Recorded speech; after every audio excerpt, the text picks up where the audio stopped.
안녕하십니까. 욥기서 쉽게 이해하기의 이성철 목사입니다. 네, 김남선 전도사입니다.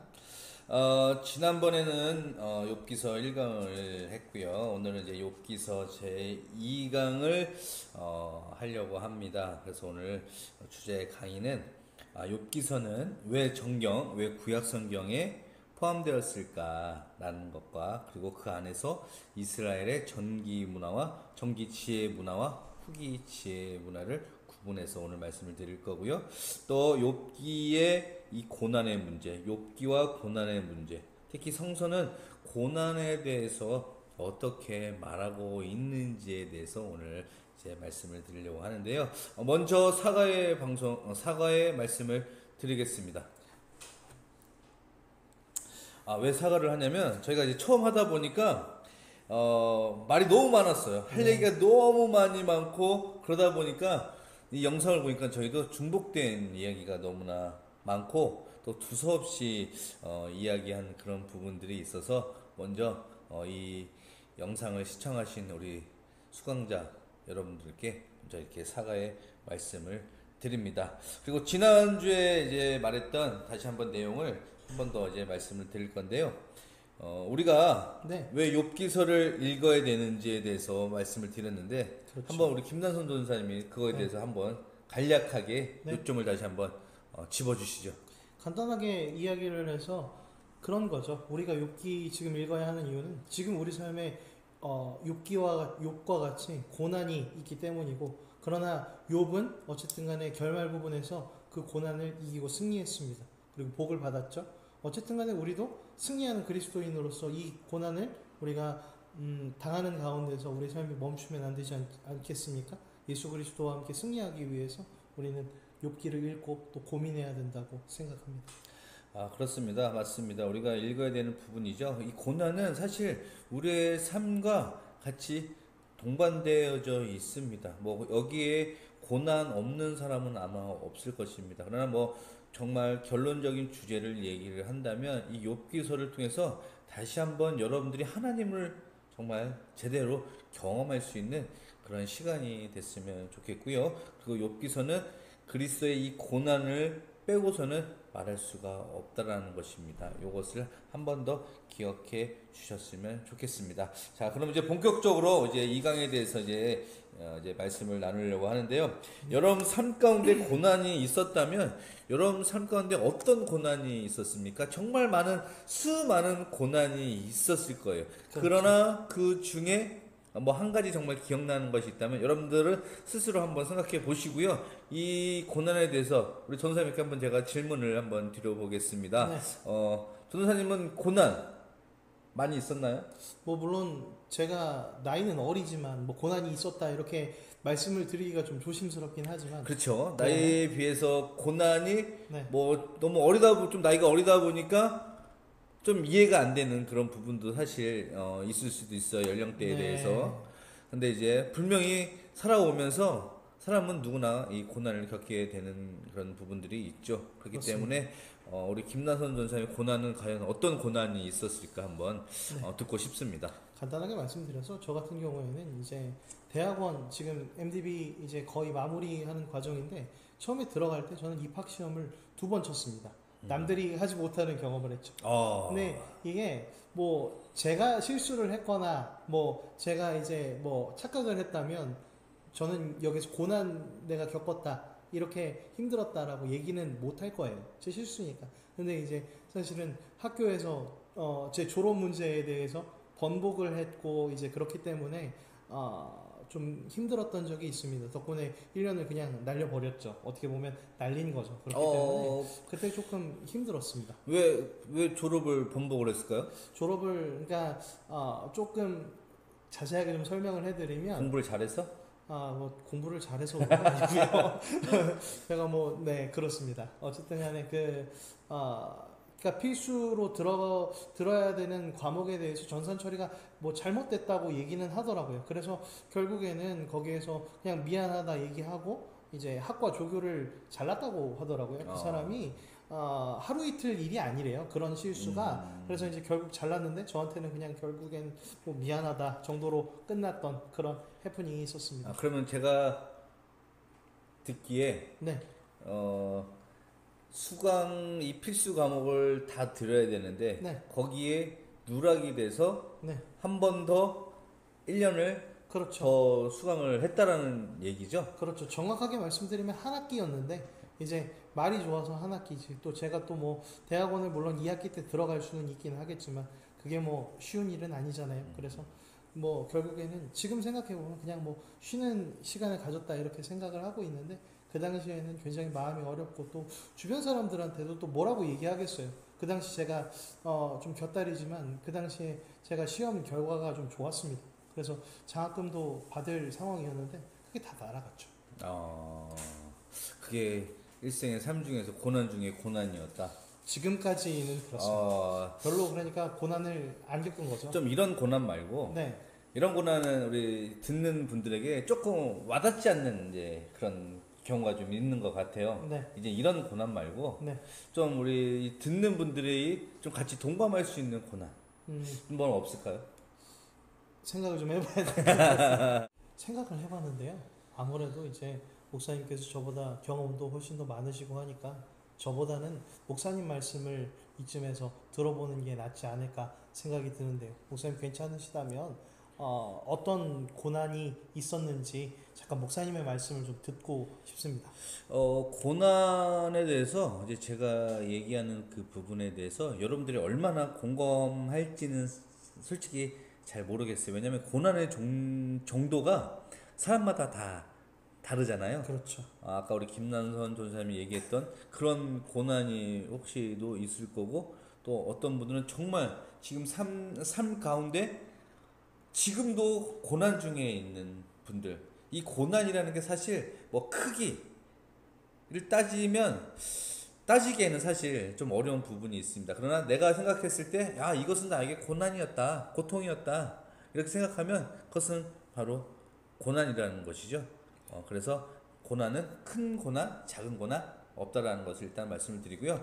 제 고난은 사실, 이런 질병의 고난도 사실 있었습니다. 질병의 고난. 궁금하시죠? 어떤 질병인데 딱 봤을 때는 되게 멀쩡하게 보이고 건강하셨을 건강하게 것 그죠? 같은데. 건강하게 보이는 그런 부분들이 있는데 사실 저는 편두통이 있어요. 아마 편두통을 이렇게 있는 분들은 아시겠지만 이 편두통이 정말 아주 그냥 짜증나고 삶을 되게 힘들게 하는 그리고 음, 이게 편두통이 오면 기본적으로 3일 정도 오래 가네요. 가게 됩니다. 이게 72시간이 지나면 자동적으로 또 사라지는 게 이 편두통이에요. 근데 이 편두통이 한번 오기 시작하면 고통이 너무 심해요. 일상생활을 하기 힘들 정도로 너무나 힘들어요. 그래서 예전에는 이제 이 약을 먹기 전에는 편두통이 오면 그냥 일반 약국에서 파는 약들이 있잖아요. 뭐 개 땡땡, 네, 뭐 사 땡땡, 네. 뭐 타이 땡땡 이런 약들은 아무리 먹어도 낫지가 않아요. 어, 그만큼 이 편두통이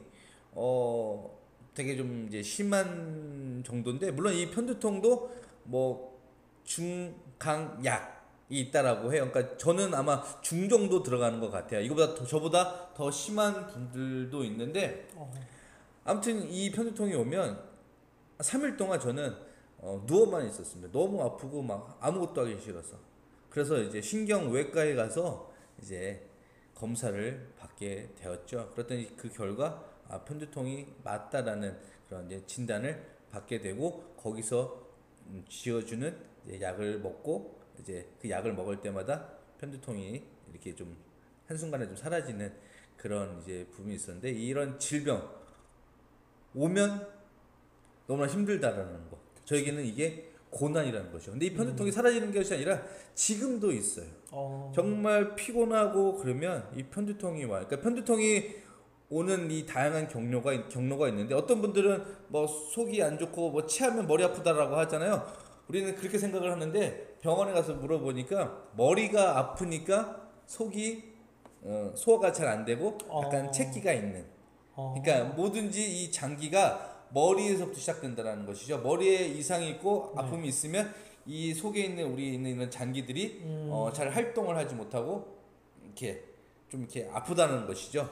그러니까 이제 그런 저도 그렇게 알게 된 거죠. 그래서 네, 저에게는 이 편두통이 상당히 지금도 고난 중에 있지만 그래도 항상 하나님께서 치료해 주시겠지라는 그런 믿음을 가지고 항상 기도하고 있는 중인데 뭐 아직 뭐 치료는 되지는 않았지만 그래도 계속해서 약을 먹으면서 있습니다. 그러니까 저에게는 이 편두통이 고난 이라고 말씀을 드릴 수가 있고요. 이런 질병을 가진 분들도 분명히 있을 것이고요. 그렇죠. 또 물질적인 그런 부분도 사실 있을 거예요. 우리 김남 선생님 물질적인 뭐 어려움 없었나요?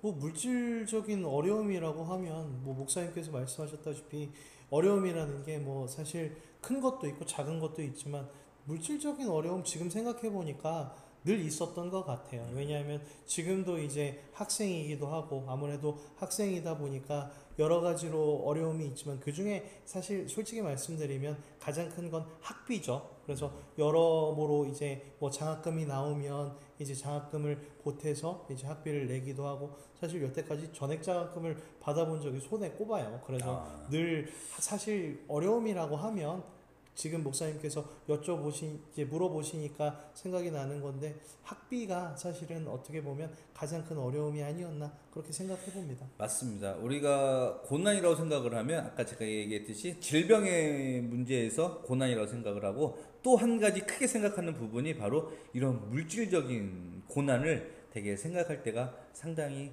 많이 있습니다.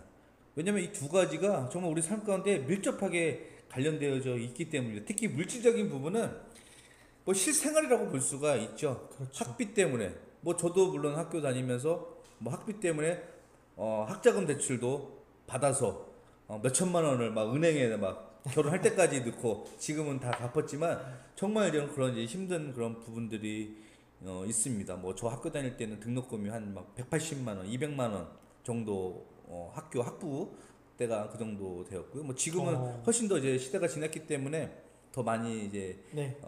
받겠죠. 지금은 더 많이 받습니다. 아무튼 이런 물질적인 부분 또 한 가지 물질적인 이제 얘기를 하면서 또 생각나는 것이 무엇이냐면 항상 이제 교육제다 보니까 뭐 사례비를 많이 받지 않아요. 특히 전도사 시절 때는 왜 이렇게 우리 교단에서는 여담입니다. 이렇게 사례비를 적게 주는지 잘 이해를 잘 하지 모르지만 아무튼 이 전도사 시절 때 결혼을 하고 나서 첫애를 가졌는데 통장에 단돈 10만 원이 없었어요. 단돈 한 5만 원 정도밖에 없었어요. 되게 많이 걱정이 되더라고요. 애가 태어나면 살 것도 많고 해야 될 것도 많은데 내가 지금 이 경제적인 거 가지고 이 아이를 키울 수 있을지 상당히 많이 걱정이 되더라고요. 어떻게 보면 한순간에 그냥 고난이 온 거예요, 물질적인. 그래서 했던 게 뭐냐면 로또를 샀어요. 로또 복권. 로또 복권을 샀어요.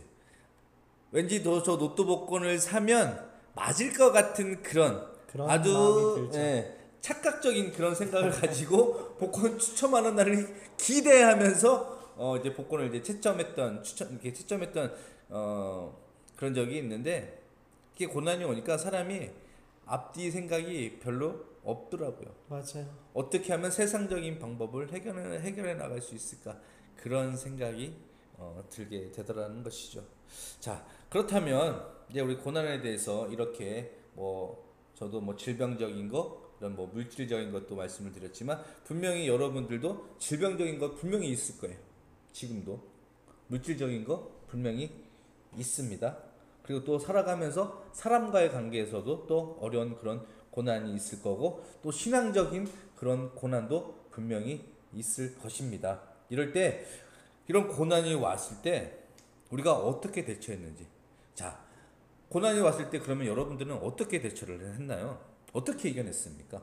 아까 우리 고난이 뭐 물질적인 고난도 학비 네. 때문에 왔고 네. 또 그런 성적 때문에 내가 내 실수가 아니라 상대방이 잘못해서 실수로 인해서 그런 말 못할 그런 고난이 왔는데 네. 그런 고난이 왔을 때 어떻게 대처를 하셨나요? 우리 김단수 전사님은? 사실 앞에 말씀드렸던 그 대학원 과정에 대한 그런 고난은요. 사실 지금도 불쾌함은 마음에 남아 있긴 합니다. 솔직히 말씀드리면 어떻게 보면 해결되지 못한 고난이라고 말씀드릴 수 있을 것도 같아요. 하지만 계속해서 그 문제, 그때 그 어려움, 힘든 마음을 가지고는 계속해서 하나님 앞에서 말씀드리고 또 성경을 읽으면서 또 이제 우리가 이야기를 할 테지만 다른 고난을 겪은 인물들을 보면서 제가 많이 배우고 있는 것 같습니다.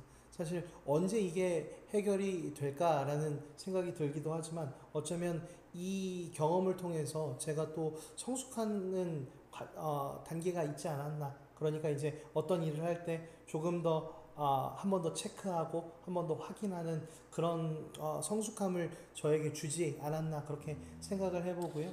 그러면 네, 그런 이제 고난이 왔을 때 주변의 사람들은 어떻게 이야기를 하나요?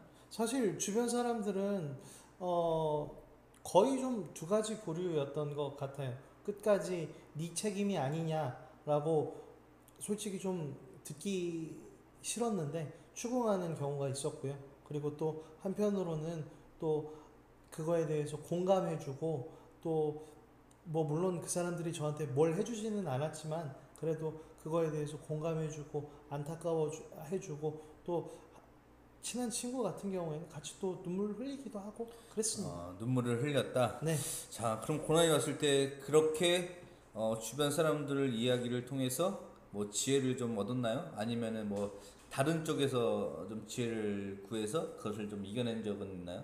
사실은 이제 저보다 조금 선배들의 비슷한 경험을 통해서 자기는 이렇게 이해하고 뭐 이겨냈다. 그 얘기가 사실 조금 도움이 된 건 사실입니다. 그래서 이번 계기를 통해서 뭐 그때 힘들었던 제 마음 자체는 여전히 뭐 상처 입은 그대로 남아있긴 합니다. 조금씩 치유가 되고 있지만 한편으로는 또 더 좋은 저를 만들어가고 있다고 생각해요. 아까 말씀드린 것처럼 뭐 확인을 잘 한다든지 조금 더 침착하고 또 그런 일들에 대해서 어떻게 대처해야 하는지에 대해서 생각해 봤습니다. 그래요. 고난이 왔을 때 이것을 우리가 어떻게 대처하느냐, 이것이 상당히 중요한 것 같습니다. 이 고난에 대해서 우리가 잘 대처하지 못하면 우리는 넘어질 경우도 있고, 이거에 대해서 오히려 더 시험이 들 때가 있고, 이것 때문에 헤어나지 못하는 그런 부분들도 분명히 있습니다. 그렇죠. 우리는 이 강의를 하는 조건은 우리 믿는 자들 한해서 다 믿기 때문에 이제 이런 얘기를 하는데, 또 세상 믿지 않는 자들에게는 이 고난이 왔을 때, 근데 참 우리 세상 사람들이랑 우리 믿는 자들이랑 별반 차이가 별로 없는 것 같아요. 생각하는 수준은. 고난이 왔을 때 똑같이 우리 믿는 자들도 인간적인 생각을 상당히, 세상적인 생각을 상당히 많이 한다라는 것이죠. 아까 제가 물질적인 고난이 왔을 때 했던 게 로또 복권을 샀다라는 거. 인간적인 방법이라는 것입니다. 그렇죠. 근데 우리 믿는 자들이 이런 되게 과정을 많이 갖고 있다라는 것이죠. 어떻게 보면 사람을 통해서 해결하려고 하고, 사람을 통해서 이겨내려고 하고, 또 다른 방법을 통해서, 세상적인 방법을 통해서, 아니면 물질적인 힘든 부분이 있으면 뭐 대출을 받아서 해결하려고 하는 부분, 그런 부분들이 분명히 있다라는 것이죠. 뭐 육체적인 질병도 마찬가지죠. 우리가 믿는 자들은 우리가 또 하나님께 간구하고 기도하고 그러면서 치료를 같이 병행해서 받아야 되는데, 하나님을 찾지 않죠. 그렇죠. 오히려 뭐 이상한 거 쫓아다니고, 심지어는 뭐 믿는 사람들이 뭐 무당 불러가지고 굿하는 그런 경우도 사실 없지 않아 있는 그런 경우도 있다라는 것이죠. 그렇기 때문에 우리가 고난이 왔을 때 어떻게 대처하느냐, 여기에 삶의 지혜가, 여기에 바로 하나님의 지혜가 필요하다라는 것이죠. 이 점을 여러분들이 잊지 않았으면 좋겠습니다. 세상적인 방법 먼저 강구하고 나중에 하나님 찾지 마시고요. 고난이 오면 제일 먼저 하나님을 찾기 바랍니다. 자, 그러면 우리가 여기서 이제 욥기를 보면서 왜 욥기를 그러면 지혜서라고 이야기를 하는가? 욥기는 분명히 고난을 받았는데 왜 욥기를 구약 성경에 포함을 했으며 왜 욥기서를 이 포함한 이 욥기서를 왜 지혜서라고 이야기하는가? 여러분들 이거 궁금하지 않으셨나요? 이 궁금증에 대해서 오늘 우리 김난선 전사님이 또 말씀에 주겠습니다. 네. 왜 욥기서를 지혜서라고 이야기를 할까요? 그리고 왜 이 지혜서, 왜냐면 사실 지혜서 참 말이 지혜서 우리 지혜서는 성경뿐만 아니라 세상적인 그런 곳에서도 지혜를 찾을 수가 있습니다. 그 중에 하나가 우리 어렸을 때 봤다 뭐가 있죠? 이소부화가 있죠. 그렇죠. 동화가 있습니다. 네. 이소부화가 있습니다. 어렸을 때 우리 부모님들이 얘기했죠. 책 많이 봐라. 음. 책 많이 봐라. 왜 책을 많이 봐야 되는지에 대해서는 별로 잘 이야기하지 않았어요. 그냥 무조건 야 책 많이 봐. 야 책 많이 봐. 그러지 않았나요? 네, 맞습니다.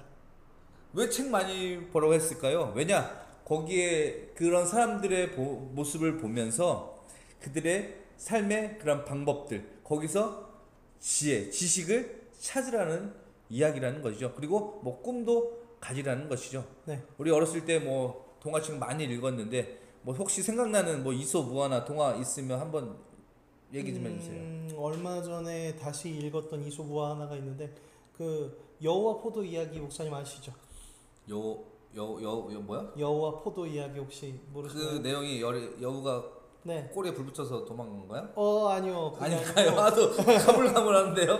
오래돼서? 그게 아니고 이제 여우가 포도가 너무 먹고 싶어서 몰래 포도원에 들어갔는데 포도나무가 너무 높은 거예요. 그래서 이제 그 포도를 한참 바라보다가 에이 저거는 단 포도가 아닐 거야. 신포도일 거야. 생각하고 그냥 도망갔다는 뭐 그냥 자리를 떠났다는 뭐 그런 내용입니다. 거기서 얻은 지혜는 뭐죠? 거기서 얻은 지혜는 그거죠. 내가 얻을 수 없는 것이 있다면 차라리 빨리 그냥 포기하고 넘어가는 것도 나쁘지 않을까? 않지 않나? 뭐 그런 생각을 해봤습니다. 아, 그럼 그런 지혜를 얻고 네. 삶 속에서 그렇게 적용해서 살아가고 있나요? 쉽지는 않지만 네 어느 정도 그런 거에 대해서 생각을 하고는 합니다. 굉장히 좋은 이야기인 것 같아요. 아, 그래요? 네. 물론 이제 사람마다 다 달라요. 그렇죠. 그 내용에 따라서 이해하고 그렇죠. 적용점이 다 다릅니다. 이 네. 전사님의 이야기를 듣고 이해 못하시는 분들도 분명히 그렇죠. 있을 거예요. 제 개인적인 이거는 이해이기 이제 때문에. 개인적인 부분이니까 네, 맞습니다. 그거는 여러분들이 좀 이해를 해주시고 네. 저는 뭐 이소무화라고 하면 이게 이소무화인지 잘 모르겠어요. 옛날 양치기 소년, 네. 양치기 소년 많이 들어봤죠. 많이 들어봤죠. 그죠? 양치기 소년. 네. 이게 이소무화인가요? 아니요. 엄밀히 따지면 사실 이소부화는 아니지만 그래도 동화니까 한번 얘기해 주시죠. 이제 우리 어렸을 때 동화는 대부분 특히 우리 전래 동화는 권성징악. 그렇죠. 악한 자는 벌 벌을 받고 받고 착한 자는 상을 받아야죠. 복을 받는다라는 그런 내용이 되게 많이 되어 있죠. 근데 뭐 옛날 그런 외국 그런 이제 동화를 보면 사실 그런 내용은 사실 많이 없는 것 같아요. 그렇죠. 물론 있기는 하지만 그렇죠. 많이 있지는 않는 것 같습니다. 저는 근데 양치기 소년이 이소무화가 네. 아닌가요? 왜 우화가 아니냐면 사실 우화라고 하는 것들은 돌려서 하는 얘기라는 거거든요. 짐승이 말을 하는 그런 모습들입니다. 짐승이 주인공이에요. 그런데 사실 굳이 따지자면 그렇기 때문에 양치기가 이제 이야기를 전개하기 때문에 사실 그럼 양치기 우화는 소년은 네. 그럼 그냥 뭐 전래동화 정도? 전래동화? 네, 그 정도. 거기서 얻을 지혜는 뭐였죠? 거짓말하면 안 된다. 된다라는 것이죠. 그죠? 우리는 그런 이야기를 통해서 네. 이미 거짓말을 해서는 안 된다라는 그런 지혜를 얻게 되었던 것이죠. 맞아요. 또 다른 뭐 혹시 뭐 또 생각나는 동화가 있나요? 또 다른 뭐 또 재밌게 얘기가 읽었던 있다면 거. 나는 정말 이 동화를 네. 읽고 나는 네. 앞으로 어떻게 이렇게 살아야지 되는 뭐 그런 동화는 없었나요? 사실 지금 딱히 기억나는 건 없는데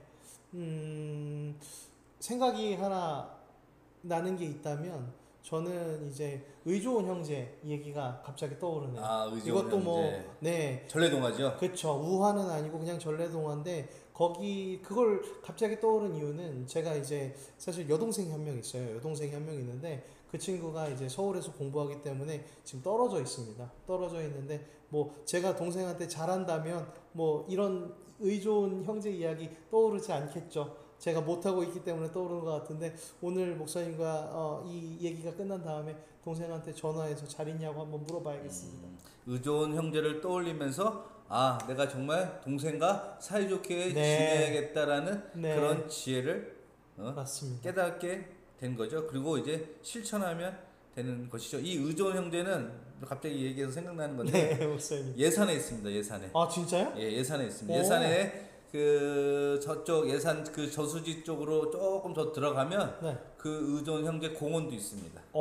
네, 있어요. 마을이 있어요. 그게 그러니까 그 예산에 있었던 두 형제 얘기라는 예, 거죠? 예. 오. 의존 형제가 전혀 몰랐어요. 있습니다. 제가 예산에서 사역했을 때 네. 거기 한번 가서 가봤습니다. 가면 아. 이렇게 뭐 초가집 모양 이렇게 지어놓고 의존 형제가 이렇게 했다는 그런 뭐 하여튼 뭐 그런 게 있습니다. 그냥 이거는 그냥 이렇게 알아두시면 진짜 뭐 처음 그냥 알았네요. 알아두시면 뭐 괜찮을 거예요. 참 그리고 뭐 얘기하다 자꾸 이렇게 까먹는데요. 이제 동화 이야기 하면서 지혜를 얻고 네. 그리고 우리는 이제 믿는 자이기 때문에 성경의 지혜를 얻는 것이죠. 유대인들은 두 가지를 보죠. 지혜를 얻기 위해서. 첫 번째는 토라. 그죠? 네. 하나님 말씀 토라. 모세가 쓴 토라. 그렇죠. 토라가 뭔지 알죠? 토라가 뭐죠? 토라는 이제 율법서라는 뜻인데 네. 하나님 말씀이 토라죠. 네, 모세 오경을 네. 이야기를 하는 겁니다. 모세 오경 다 아시죠? 네. 그리고 두 번째 유대인들이 제일 많이 보는 게 세 글자로 탈무드죠. 그죠? 탈무드 많이 보죠. 네. 탈무드 여러분들 읽어 보셨나요? 굉장히 읽어 보셨어요? 재밌기 때문에 저도 몇 번 읽었죠. 몇 번 읽었어요? 한 혹시 기억나는 뭐 이런 거 있나요? 굴뚝 얘기가 떠오릅니다. 아 그래요? 네. 얘기 좀 한번 해주세요. 그게 그러니까 이제 굴뚝에 두 소년이 청소를 하러 들어갔죠. 근데 한 소년은 얼굴이 까매져서 나왔어요. 근데 한 소년은 다른 애는 까매졌지만 얼굴은 안 까매졌어요. 라삐가 물어보는 거죠. 둘 중에 누가 얼굴을 닦았을까? 누가 얼굴을 닦았을까요? 얼굴에 검댕이 묻은 소년이었을까요? 아니 그것보다 네. 거기서 얻는 지혜가 뭐죠? 거기에서 얻는 지혜요? 모르겠는데 안 되죠. 그냥 떠올라서 말씀드렸어요. 저도 어렸을 때 탈무드를 읽었는데 기억이 나는 게 하나도 없어요. 근데 유대인 막상 기억을 하려고 하니까 기억이 안 나요. 우리 때 아니라서 그런지. 항상 이 율법서, 그러니까 이 토라를 항상 끼고 또 한쪽에는 네. 이 탈무드를 끼고 다닌다는 거죠. 거기서 이 삶의 지혜를 얻는다라는 것이죠. 근데 우리에게 있어서 우리 믿는 자들에게 있어서 하나님의 지혜를 얻을 수 있는 가장 중요한 게 바로 성경이라는 것이죠. 맞습니다. 성경이라는 거. 그러면 이 욥기서를 지혜서라고 했는데 왜 정경에 포함된 거죠? 다시 한번 이거에 대해서 좀 설명 좀 해주세요. 일단은 우리가 이제 지혜서라는 장르에 대해서 이해를 해야 될 것 같습니다. 목사님, 지혜서라고 하면 이제 지혜라는 단어를 우리가 좀 생각해봐야 할 것 같은데, 지혜가 뭘까요? 목사님, 지혜에 대해서 어떻게 생각하세요? 그래, 제가 어렸을 때 배웠을 때는 이제 이거는 이제 성경적인 이제 목사님들 설교에서 들어서 이제 말씀을 드리는 거예요. 네.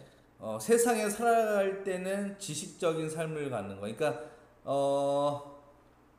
지식을 습득을 해서 하나님이 주신 지혜로서 삶을 살아간다라는 것과, 이 지혜는 세상이 주는 것이 아니라 동화나 뭐 위인전이나 뭐 삶의 노하우에서 얻어지는 것이 아니라 이 지혜는 곧 하나님께로부터 온다라는 것. 저는 어렸을 때 이렇게 설교를 목사님들한테 들었습니다. 아마 대부분의 여러분들도 그렇게 많이 생각하실 거라고 생각이 듭니다. 어떻습니까? 목사님이 지금 말씀을 아주 잘해주셨는데, 제가 한 번 더 설명을 할 때 좀 여러분들이 이해해 주셨으면 좋겠는 게, 우리가 성경을 좀 폭넓게 봤으면 좋겠습니다.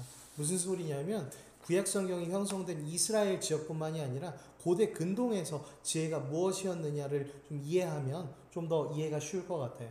간단하게 말씀드려서, 고대 근동에서 지혜라는 것은 단순히 똑똑한 것을 의미하는 것이 아니었습니다. 무엇이었냐면 바로 세상은 도대체 어떻게 지어졌지? 사람이 도대체 뭐지? 우리는 어떻게 살아가야 하지? 한마디로 세상과 인간을 이루는 질서에 대한 물음의 그 해답이었다는 거죠. 그래서 사실 이스라엘에만 지혜 문학이 있는 건 아니에요. 수메르에도 있고요. 잘 아시는 이집트에도 있고요. 또 이스라엘 안에서 특별히 지금 제가 말씀드린 세상이 도대체 어떻게 돌아가는 거냐, 원리가 뭐냐, 성경은 그렇게 얘기해요. 하나님의 정의다. 그래서 혹시 히브리어 들어보셨을지는 모르겠지만 체다카라는 그 단어가 세상을 이루는 원리, 사람이 사람답게 살 수 있는 근본 원리, 그것으로 하나님의 정의를 성경은 제시합니다. 그러면 이제 쉽게 얘기하면 지혜라는 것은 하나님께로부터 누군가 이 창조주로부터 오는데 우리 믿는 자들은 이제 일단 그거에 대해서 하나님이라고 생각을 하는 것이고 네. 또 이 아까 이제 고대 근동을 대해서 이야기를 전사님이 해줬는데 이 네. 고대 근동 스메르부터 해가지고 뭐 이집트도 있고요. 이집트까지 이 이스라엘 지난 이 비옥한 초승달 지역을 네. 문명 지역이라고 제가 이렇게 얼핏 들어서 네, 알고 맞습니다. 있는데 그때 이 고대 근동 사람들은 신화가 있잖아, 신화. 그렇죠. 우상도 많이 섬기고. 그렇죠. 그러면서 세상은 어떻게 창조가 되었고 어떻게 만들어졌으면 이제 이게 참 설명하기가 참 되게 이렇게 잘 안 나오는데요. 괜찮으시면 제가 그 부분에 대해서 조금 더 우리 전사님이 간단하게. 한 번 더 설명을 해주셨으면 좋겠어요. 사실 저는 그렇게 표현하고 싶어요. 지혜서는 고대인들의 철학서다라고 얘기하고 싶어요. 철학서다. 네, 왜 그러냐면 사실 현대인들이 물론 이제 고대 그리스부터 시작을 해야겠지만 오늘은 철학 얘기하는 게 아니니까요. 어쨌든 간에 철학의 근본적인 두 가지 물음은 이거거든요. 세상은 도대체 어떻게 탄생되고 돌아가는가? 인간은 도대체 무엇인가? 그러니까 세상과 인간에 대한 물음이었는데 사실 이것을 철학자들이 질문하기 전에 목사님께서 말씀하셨지만 제가 한 번 더 반복해서 말씀드리면 수메르나 이집트, 바벨론 이런 신화들이 그 역할을 감당했습니다. 고대인들은 이성보다는 감성을 이용해서 상상력을 이용해서 야 해가 도대체 왜 떴다가 지는 거야? 뭐 그런 것들을 신화를 통해서 이해했다는 것이죠. 그러면 우리가 여기서 지혜를 생각을 할 때는 네, 그런 삶 속에 네, 지혜보다는 일단 네, 그런 뭐 철학적인 네, 어떻게 별이 만들어졌고 어떻게 해가 만들어졌고 달이 만들어졌고 세상이 어떻게 창조되었는지 그것을 얘기하는 거라고 볼 수 있나요? 네, 아니면 맞습니다. 좀 조금 더 이거에 대해서 조금 더 쉽게 네. 할 수 있는 부분이 뭐 없을까요? 제가 볼 때는 조금 이야기가 좀 어려울 수도 있을 것 같아요. 네네. 그러니까 가장 간단하게 말씀을 드려서 세상과 그리고 또 나 자신에 대한 물음을 어떻게 보면 지혜가 해소시켜줬다고 얘기할 수 있겠죠. 그러니까 세상의 원리, 인간이란 무엇인가? 라는 그런 물음에 대한 답을 갖고 있는 것이 지혜라고 고대 사람들은 생각했던 거예요.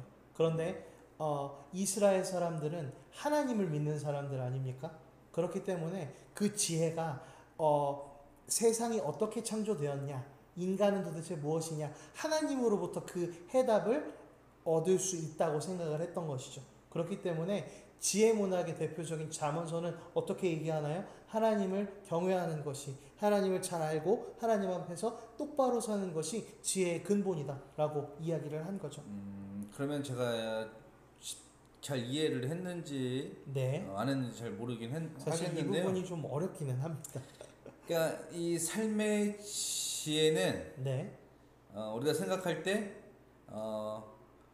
어떻게 그 삶을 잘 살아내느냐, 네. 네. 어떤 상황이 주어졌을 때 그게 고난이든 아니면 고난이 아니든 네. 어떤 뭐 이 상황이 왔을 때 그것을 잘 해결해 나갈 수 있는 것, 그렇죠. 그것을 지혜라고 얘기를 할 수 있는데 네. 이제 지금 이제 얘기를 통해서 그 지혜는 하나님께로부터 이스라엘 민족들은 그렇게 왔다라고 네, 지금 맞습니다. 얘기를 하고 있고 네. 우리 믿는 자들도 동일하게 이 하나님의 지혜를 구해야 된다는 것이죠. 그렇습니다. 그게 바로 삶을 살아가는 데 있어서 아주 중요한 역할을 하기 때문에 늘 항상 담임 목사님도 그렇고 설교 시간에 말씀 순종해라라고 하는 네. 이유가 바로 여기에 있다라는 거. 제가 이렇게 맞습니다. 이해를 하면 될까요? 정확하십니다.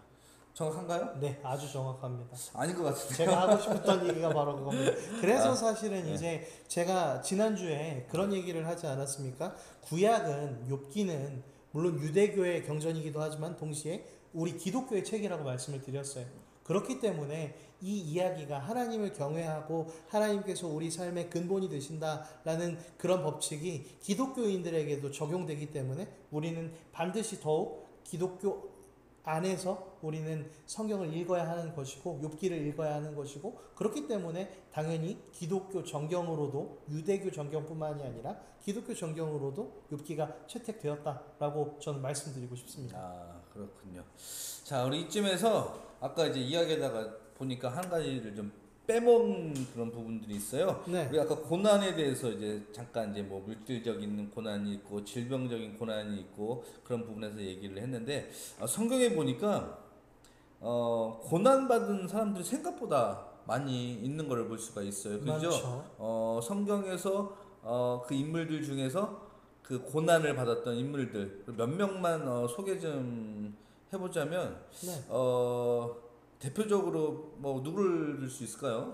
가장 먼저 이렇게 떠오르는 건 모세를 들 수 있을 것 모세요. 같습니다. 그렇죠. 모세도 어떻게 보면 고난의 연속보다는 고난에 동참을 했죠. 그렇죠. 그렇게 보면은 좀 더 쉽게 볼 수가 있죠. 네, 본인이 고난을 택한 거라고 저는 이렇게 생각이 드는데 네. 어떻게 생각하십니까? 목사님 말씀도 맞습니다. 이미 히브리서에서 우리가 잘 알고 있듯이 하나님의 나라를 위해서, 하나님의 집을 위해서 본인이 어려움을 택했다고 말하고 있어요. 특별히 우리가 모세 이야기는 여러분들 잘 아시는 것처럼 그는 이집트의 왕자로 사는 것을 거부했죠. 대신에 그 당시 노예 집단이라고도 얘기할 수 있는 히브리인들을 그곳에서 탈출시키고 하나님께서 그들의 조상에게 약속한 가나안 땅으로 모세가 인도하지 않았습니까? 말씀하신 것처럼 모세는 그렇기 때문에 고난을 선택한 거죠. 모세의 고난은 네. 어떤 게 있었을까요?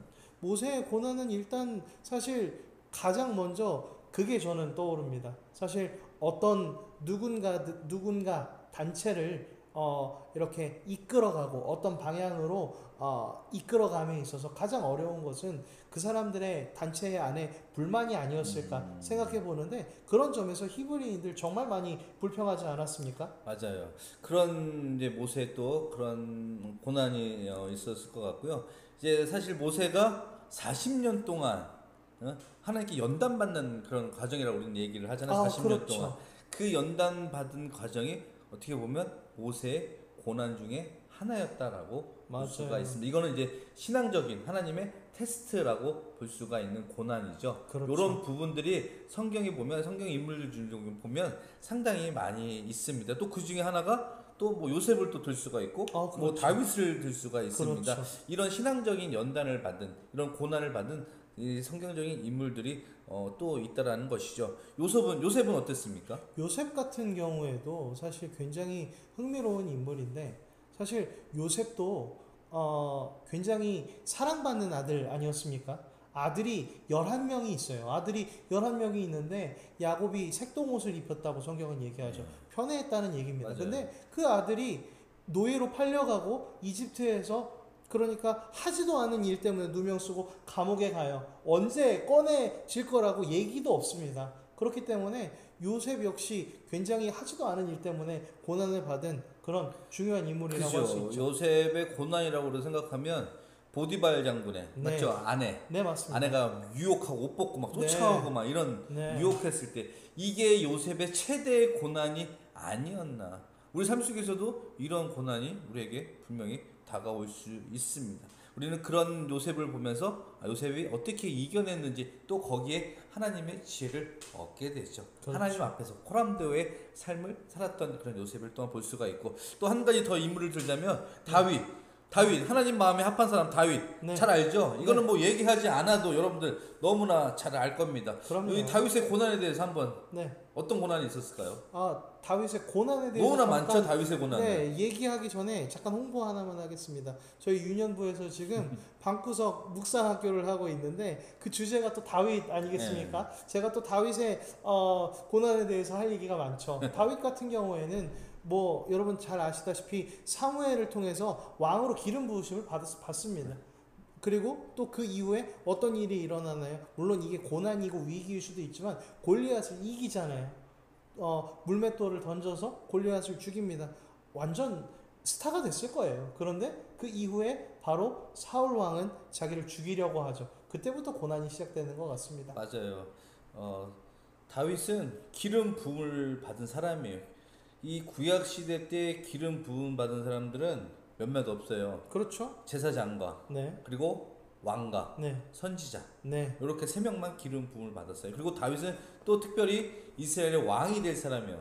왕이 될 사람인데 골리앗을 죽이고 나부터 사울 왕에게 쫓겨다니는 신세가 되는 것이죠. 엄청 아주 힘들었죠. 그냥 죽임을 당할 정도로 때로는 저 블레셋 가서 미친 척도 하고 네, 저 광야로 나가서 살기도 하고 그렇죠. 정말 수많은 고난이 있었죠. 그럼에도 맞습니다. 불구하고 다윗이 그 모든 것을 이겨낼 수 있었던 이유 중에 하나가 바로 여호와 하나님을 바라봤다라는 것이죠. 맞습니다. 여호와 하나님을 바라봤기 때문에 이 모든 고난을 이겨냈다라는 것이죠. 우리가 여기서 얻을 수 있는 것은 무엇이죠? 아무래도 이제 한 가지만 말을 해야 한다면 하나님의 늘 같으심, 하나님의 성실하심이라고 하죠. 그 성실하심을 끝까지 붙드는 죄송합니다. 다윗의 태도겠죠. 그죠? 그 대표적인 게 시편이죠. 다윗이 네. 시편을 많이 썼죠. 네, 그 다윗의 시편의 내용을 보면 그런 원수의 고난을 통해서 자기가 어떻게 해야 되는지에 대해서 계속해서 시를 통해서 찬양을 통해서 말을 하고 있습니다. 우리는 또한 그 성경을 보면서 또 지혜를 얻는 것이죠. 어떻게 살아야 되는지 우리가 깨닫게 되는 것입니다. 그렇다면 뭐 모세나 뭐 요셉, 뭐 다윗 같은 경우의 고난은 하나의 연단 과정이라고 볼 수가 있습니다. 그러니까 하나님의 테스트라고 볼 수가 있죠. 혹시 이런 인물들 말고 네. 혹시 뭐 다른 인물 하나 또 뭐 들 수 있는 인물들이 있을까요, 성경에? 아예 반대되는 인물을 제가 좀 말씀드리는 게 좋겠죠. 뭐 누구 있나요? 있습니다. 아, 있나요? 네. 있으면 얘기를 좀 해주시기 바랍니다. 왕정 시대 때 엘리사라는 유명한 선지자가 있습니다. 그렇죠. 엘리야의 네. 후계자입니다. 엘리사. 네. 다 아시겠지만. 네. 근데 이제 엘리사가 기적을 정말 많이 행했는데 그렇죠. 그 중에 하나가 이제 나아만 장군을 고친 일 아니겠습니까? 나만 장군. 네. 유명한 이야기죠. 네, 외국에서 이제 꽤나 힘쓰던 장군인데 그 사람이 문둥병자였어요. 근데 그걸 고쳤단 말입니다. 그렇기 때문에 이제 장군이 굉장히 감사해요. 그래서 엘리사에게 내가 뭐라도 주겠다. 원하는 걸 얘기해라. 그랬더니 엘리사가 뭐라고 얘기합니까? 내가 받을 수가 없습니다. 내가 받을 수가 없어요. 하나님이 하신 일인데 내가 어떻게 받겠습니까? 근데 문제는 그거죠. 엘리사는 단호하게 거절했는데 엘리사의 종이 있었습니다. 게하시였죠. 그죠, 게하시. 게하시 아시나요? 게하시. 게하시가 사실 그냥 그랬으면 되는데 몰래 그 나아만 장군을 따라갑니다. 그래서 거짓말을 하죠. 아까도 말씀드렸지만 거짓말은 절대 안 됩니다. 이 나아만 장군에게 쫓아가서 장군님, 저희 주인님이 마음을 바꿨습니다. 그 금은 모아 저에게 주시면 제가 전달하겠습니다. 라고 얘기를 해서 그거를 그냥 혼자 자기가 가져요. 근데 그것을 하나님이 보셨죠. 하나님이 그렇게 말씀하십니다. 네가 거짓말을 했구나. 네가 그런 행동을 했구나. 이제 나아만 장군의 문둥병이 너에게 갈 거야.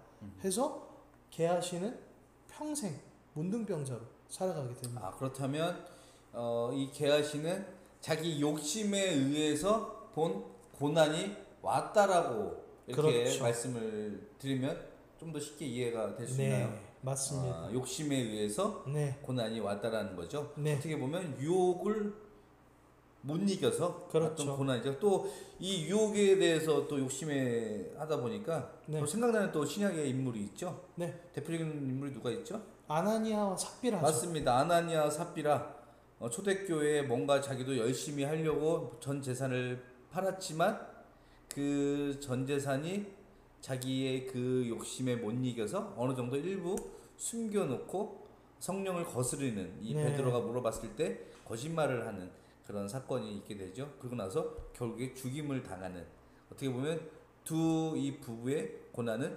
죽임으로 인해서 고난이 다가왔다라는 것이죠. 이걸 보면서 하나님의 이 고난에는 다시 한번 말씀을 드리지만 테스트, 연단적인 부분이 하나가 있고요. 그 유혹적인 템테이션, 유혹으로 인해서 고난이 온다라는 것이죠. 예수님도 공생의 첫 시작했을 때 누구한테 유혹을 받았죠? 마귀에게 고난을 받죠. 그건 테스트입니까? 템테이션입니까? 그거는 테스트라고 할 수 없죠. 템테이션이죠. 그렇습니다. 유혹, 템테이션, 유혹의 그 고난을 받았던 것이죠. 근데 거기에 충분히 예수님께서는 지혜로서 하나님 말씀으로서 이겨내는 것을 우리는 충분히 말씀을 통해서 볼 수가 있었습니다. 중요한 건 이겁니다. 말씀을 통해서 지혜를 얻고 우리가 그 지혜를 얻기 위해서 꾸짖지 아니하시는 그 여호와 하나님께 날마다 부르짖으면 하나님께서 그 지혜를 우리의 삶 가운데 주신다는 것입니다. 맞습니다. 그렇기 때문에 이 지혜가 상당히 중요하다는 것입니다. 그래서 우리는 욥기서를 통해서 다시 한번 이 하나님의 지혜를 깨닫는 이제 시간이 될 건데요. 이제 마지막으로 이 이스라엘의 이 욥기서를 보면서 전기 지혜와 후기 지혜가 무엇인지 이 구분과 이 차이에 대해서 이제 설명을 하고 이제 마치려고 하는데요. 네네. 이스라엘 전기 지혜, 후기 지혜. 지혜면 지혜인데 전기 지혜는 뭐고 후기 지혜는 뭘까요? 사실 이따가도 말씀을 드려야겠지만 우리가 지혜를 그러니까 이제 이스라엘의 삶의 원리 하나님 앞에서의 신앙의 원리를 전기와 후기로 구분짓는 이유가 있습니다. 그 가운데 포록이라는 사건이 있었기 때문인데요. 먼저 전기지혜에 대해서 말씀을 좀 네. 그러면은 포로기를 중심으로 해서 네. 이스라엘을 전기 지혜로 나누고 후기 지혜로 나눈다는 얘기인가요? 네, 맞습니다. 네. 그럼 다시 계속해서 설명해 주시죠. 네, 감사합니다. 포로기를 기준으로 앞쪽의 지혜를 전기지혜라고 합니다. 그런데 이것은 무엇이냐면 간단히 말씀드려서 하나님 앞에서 또 사람 앞에서 어떻게 살아갈 것인가에 대한 문제예요. 예수님께서 가장 큰 율법이 무엇이냐라는 율법사의 질문에 그렇게 대답하시지 않으셨습니까? 하나님을 사랑하고 이웃을 사랑하는 것, 사람을 사랑하는 것. 이것이 어쩌면 전기지혜의 모범이라고 저는 생각합니다. 그러면 어떻게 보면 우리가 쉽게 생각하면 지금 현 삶 속에 좀 더 반영이 된 거라고 볼 수가 있다는 것인가요? 네, 정확합니다. 왜냐하면 제가 아까도 말씀드렸지만 지혜 자체가 단순히 똑똑함이 아니라 삶에 대해서 또 신앙에 대해서 특별히 이스라엘의 지혜는 이야기하는 것이기 때문에 목사님 말씀하신 부분이 맞습니다. 그러면 전기지혜 혹시 여기에 대해서 여러분들 좀 이해가 안 되고 좀 궁금하다 다시 좀 그런 부분이 있으면 카톡에다가 질문을 올려주시든가 아니면 개인적인 카톡으로 올려주시면 그거에 대해서 다시 한번 설명해 드리겠습니다. 왜냐면 이게 조금 이해가 안 되는 그런 사실 부분들 있습니다. 분명히 지혜라고 하는데 이스라엘 전기 지혜는 뭐고 이스라엘 후기 지혜는 뭔가 이거에 대해서 좀 이렇게 중요한 건 아닌데 사실 중요한 건 아닌데 이것을 좀 이렇게 구분해서 알고 있으면 좋다라는 것이죠. 자, 그렇다면 후기 지혜를 한번 들어봄으로써 네. 이게 어떻게 정말 이렇게 정확하게 명확하게 구분이 되는지 한번 다시 듣겠습니다. 네, 전기지혜는 한 가지 전제가 있습니다. 무엇이냐면 네가 하나님을 사랑하고 잘 섬긴다면 네가 옆 사람을 사랑하고 잘 섬긴다면 하나님께서 복을 주실 거야. 그게 하나님께서 원하시는 창조 질서의 원리니까 라는 전제가 깔려 있습니다. 그런데 이것이 소위 말해서 권선징악의 이야기가 완전히 뒤집힌 그런 계기가 있는데 그게 바로 포로기 사건이라는 것이죠. 적어도 이스라엘 스스로는 하나님을 잘 섬긴다고 생각했어요. 사람을 사랑한다고 생각했어요. 그런데 그들에게 포로기라는 사건이 일어납니다. 주권 국가로서 살았는데 노예가 되는 거죠. 어려운 고난이 온 거죠. 그렇죠. 네. 그런데 그 이후에 어떤 일이 일어나냐면 우리가 욥기를 통해서 이미 알고 있지만 의인이 고난받는 문제가 발생하고 그리고 또 반대로 악인인데 여기서 악인은 단순히 나쁜 생각을 하고 나쁜 말을 하고 나쁜 행동을 하는 사람을 의미한다기보다는 하나님 뜻에 정반대로 살아가는 사람을 얘기합니다. 그럼 이렇게 비유하면 될까요? 이스라엘은 의인이고 본인들이 생각할 때 의인이고 이스라엘 포로로 잡았던 저 이방 민족들은 악인이라고 이렇게 쉽게 생각하면 될까요? 정확하십니다. 바로 이방 민족들이 너무 잘 되고 높아지니까 이스라엘 사람들은 그렇게 생각을 했겠죠. 왜 하나님을 믿는 우리 하나님을 섬기는 우리가 오히려 고난당하고 하나님을 모르고 멋대로 살아가는 저 사람들이 왜 잘 되고 높아지는가? 그거에 대한 질문으로부터 사실 후기 지혜는 출발합니다. 그러면 후기 지혜를 조금 더 간단하게, 조금 더 쉽게 네. 더 얘기해 줄 수 있나요? 후기 지혜는 간단하게 말씀드리면 예를 들어서 좀 얘기를 좀 해줬으면 좋겠는데. 예를 들면 이제 우리의 삶에 적용을 해보면 사실 전기지에는 인과 관계라고 생각을 할 수가 있어요. 인과관계. 네, 원인과 결과가 있습니다. 내가 선한 일을 하면 선한 어떤 일이 일어나요. 그런데 후기지에는 그것이 어그러진 상황을 말해줍니다. 예를 들어서 나는 선한 일을 했어요. 그런데 내가 다치거나 혹은 욕을 먹거나 아니면 어려움을 당합니다. 그런 일들 한 번쯤 있지 않으신가요, 여러분? 그러면은 네. 어떻게 우리가 그렇게 왔을 때는 어떻게 해야 되죠? 그런 상황들 가운데서 사실 지난주에도 말씀드렸지만 욥기는 그리고 또 후기 지혜들은 그렇게 이야기하지 않습니다. 사실 명확한 그러니까 네가 이렇게 해라고 이야기하기보다는 그거에 대한 질문을 던져주고 우리에게 생각하게 합니다. 우리가 지혜를 찾으라는 거죠. 네. 그리고 이미 우리가 아는 것처럼 그 지혜는 사실은 우리 안에 있는 게 아니잖아요. 그렇기 때문에 네. 후기 지혜가 네가 그것에 대해서 고민하고 생각해봐라. 그리고 후기 지혜는 저는 그렇게 말한다고 생각합니다. 그리고 그 질문을 가지고 하나님 앞에 가라. 그러면 좀 더 쉽게 얘기를 하면 제가 이제 이해를 했는지 한번 네. 보시기 바랍니다. 전기지혜는 이런 거라는 거예요. A가 1 플러스 1은 2예요. 네. 이게 전기지혜라는 거예요. 딱 네. 정확한 답이 나와져 있다는 것이고 네. 후기지혜는 1 플러스 1인데 물음표라는 것이죠. 그렇죠. 이걸 우리가 찾아야 된다는 것이죠. 그렇죠. 이걸 이렇게 비유하면 이렇게 맞습니까? 맞습니다. 사실 그렇지만 제가 확실하게 또 하나 짚고 넘어가고 싶은 것은 그렇다고 해서 답이 없다라는 것은 아니에요. 답은 물론 늘 정해져 있습니다. 우린 인생의 그 고난에 대한 해답을 우리 스스로 말할 수 없어요. 이야기할 수 없어요. 사실 후기 지혜는 그걸 얘기합니다. 그렇기 때문에 결국에는 돌고 돌더라도 너 결국 하나님께 가라. 너 하나님 앞에서 질문해라. 하나님은 그 질문에 외면하지 않는다. 대답해 주신다라는 거죠. 그러면 여기서 또 이제 욥기서를 우리가 공부를 하고 있으니까 네. 그럼 욥기서는 전기지혜입니까? 후기지혜입니까? 욥기서는 후기 지혜라고 말할 수밖에 없습니다. 근데 욥기서는 되게 족장 시대 때 이 쓴 욥기에 쓴 건 아니지만 네. 욥기는 고대 근동 족장 시대 때 그렇죠. 사람이라는 것이죠. 그렇죠. 그러면 어떻게 보면 전기의 지혜를 가지고 있었던 그런 인물이라고 볼 수가 있는데 네. 이 후대에 와서 사람들이 이 욥기 이야기를 기록하면서 우리가 후기 그런 지혜를 얻을 수 있다라는 것인가요? 네, 맞습니다. 욥기서를 통해서? 네, 맞습니다. 그렇게 우리가 이해를 하면 되나요? 네, 엄밀히 따지면 이제 우리가 조금 있으면 구조를 보면서 여러분들 함께 살펴보시지 못하셨던 욥의 세 친구와 욥의 대화를 보실 텐데 지금 미리 좀 말씀을 드릴게요. 사실 목사님께서 말씀하신 것처럼 전기 지혜도 나오고 후기 지혜도 나옵니다. 사실 전기 지혜를 이해하고 있었던 인물, 물론 욥도 전기 지혜에 대한 이해를 갖고 있었지만 전형적인 전기 지혜의 모습을 보여주는 것이 욥의 세 친구들입니다. 그죠. 네. 그리고 욥은 그런데 그 상황 가운데서 본인이 전혀 예상하지 못했던 일을 겪으면서 그렇게 질문하는 거죠. 과연 그거밖에 없을까? 과연 그거밖에 없을까? 왜냐하면 본인이 경험했기 때문이죠. 맞습니다. 네.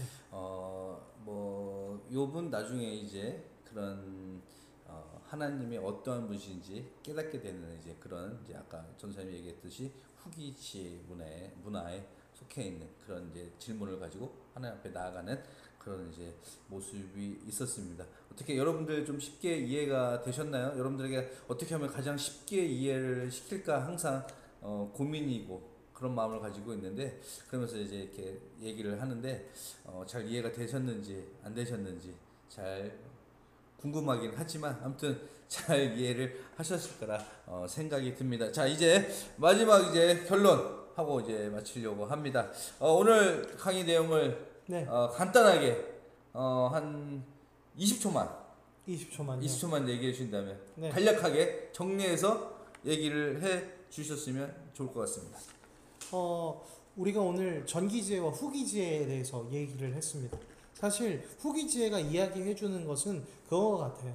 삶은 우리가 생각하는 것보다 하나님 앞에서의 삶은 생각보다 입체적이다. 의를 행한다고 해서 그 결과가 늘 좋게 다가오지는 않는다는 것이죠. 그러나 그럼에도 불구하고 우리가 의를 행할 때 성경에서 말하는 것처럼 낙심하지 말아야 할 이유는 그것입니다. 그 질문에 대해서 하나님 왜 이런 일이 나에게 생겼습니까? 라고 묻는 어쩌면 항변하는 그 모습을 하나님은 너 항변하지 마. 너 어떻게 절대자에게 항변하니? 그렇게 하지 않으시고 그 질문조차 하나님은 품으시고 하나님의 방법대로 우리를 이해시키시고 또 회복시켜 주실 거라는 믿음이 우리 후기 지혜 안에 있다는 것입니다. 그렇습니다. 항상 이제 결론은 거의 같습니다. 결론은 같습니다. 우리가 지혜를 하나님께로부터 구해야 된다는 것이죠. 욥기서를 보는 이해도 사실 욥기서를 보는 그 관점도 그 지혜를 하나님으로부터 찾아야 된다는 사실을 여러분들이 다시 한번 깨닫는 이 시간이라는 것이죠. 그렇기 때문에 지혜가 지혜선데 별거 없네라고 이야기를 할 수가 있습니다. 그러나 살아가면서 분명히 제가 아마 이렇게 얘기를 하는 중에도 이런 얘기가 났어요. 우리는 사람이라서 되게 연약한 존재라서 아까 A 플러스 B, 1 플러스 1은 2 이 정답대로 가려고 하는 부분들이 분명히 있습니다. 물질적인 문제가 있으면 하나님 찾지 않습니다. 세상적인 것도 바라보게 됩니다. 그게 바로 1 플러스 1은 2라는 것이죠. 우리가 그런 정기지에 어떻게 보면 그런 문화 속에 속해서 그런 방법대로 해결하려고 하는 그런 모습들이 생각보다 많다라는 것이죠. 이제는 그런 방법을 멀리하고 후기지에 그런 과정 속에서 하나님께서 나를 어떻게 인도하시는가, 내가 그럴 때 하나님을 어떻게 바라봐야 되는가, 내가 어떻게 하나님 앞에 더 어떻게 나아가야 되는가, 우리는 그것을 찾아야 된다는 것이죠. 그게 바로 이 욥기서가 말하는, 우리가 오늘 공부하는 이 지혜를 말하고 있는 것입니다. 그러니까 여러분들은 반드시 이것을 기억해야 될 줄 믿습니다. 혹 고난 중에 있습니까? 환난 중에 있습니까? 그러면 세상 것 찾지 마시고 하나님 앞에 나아가는 여러분들이 되시기를 바라겠습니다. 그러면 반드시 하나님께서 하나님의 그 방법대로, 하나님의 지혜대로 그 모든 것들을 이기게 하실 것입니다. 아멘. 자, 혹시 또 마지막으로 더 하실 말씀 있나요? 목사님께서 하라고 하시니까 한마디 더 하자면, 하나님은요 멀리 계시지 않습니다. 고난당하는 순간에도 이렇게 제 옆에 이성철 목사님 계시는 것처럼 바로 옆에 계십니다. 물으셔도 돼요. 얘기하셔도 돼요. 우리 하나님은 그런 분입니다. 네, 이상 이걸로 마치겠습니다. 혹시 질문 있으면 카톡으로 올려주시고요. 여러분 숙제가 없다고 좋아하지 마세요. 제가 숙제를 내줄 겁니다. 여러분들 숙제를 제가 반드시 내줄 겁니다. 그러니까 여러분들은 그 숙제에 대해서 반드시 하셔야 되고요. 또 제가 어느 순간에 하나의 영상을 만들어서 여러분들한테 띄워드릴 겁니다. 그거를 통해서 다시 한번 하나님을 이제 귀로만 듣던 하나님을 눈으로 실질적으로 볼 수 있는 여러분들이 됐으면 좋겠습니다. 감사합니다.